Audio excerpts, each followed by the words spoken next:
Dinner. He raised his glass and said, "Only the children who made me proud are truly mine." Everyone clapped and cheered. Then he looked at me and said, "You can leave." I stood up slowly, but then my wife stood too.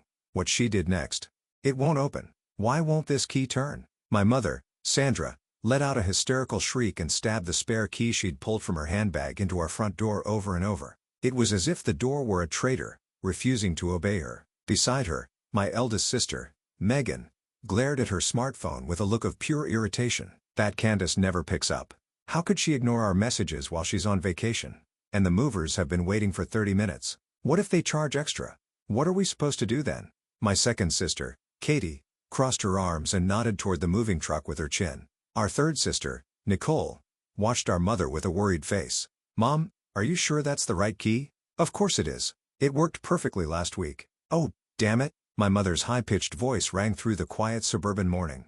On their faces, there was nothing but agitation and raw anger after their plans were thwarted by what they saw as a petty inconvenience. Little did they know that on the other side of the world, I was watching this ridiculous, ugly farce in high-security camera footage, and I was about to rewind the clock by a few hours in my head. My month-long trip had only a few days left.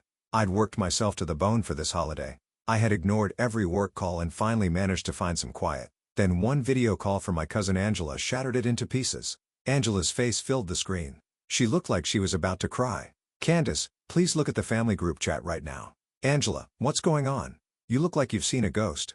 Is everything okay? Is everything okay? Don't be ridiculous. I've had it with your family selfishness. I really can't take it anymore. I know how hard you work to get where you are. Here we go again." I muted the notifications 6 months ago, so I don't know what's happening. I was so done with their selfishness. I get that. I really do. But this is different. Their selfishness isn't just words this time. They're trying to take over your house. Just look, please, before it's too late. Angela's desperate expression sent a cold, clenching dread through my chest. With trembling fingers like someone brushing dust off an old gravestone, I tapped the family chat icon. What hit me when it opened was nothing short of hell. My mother's message stabbed the screen. "Megan gets the sunny master bedroom. Katie gets the west-facing room with the garden view.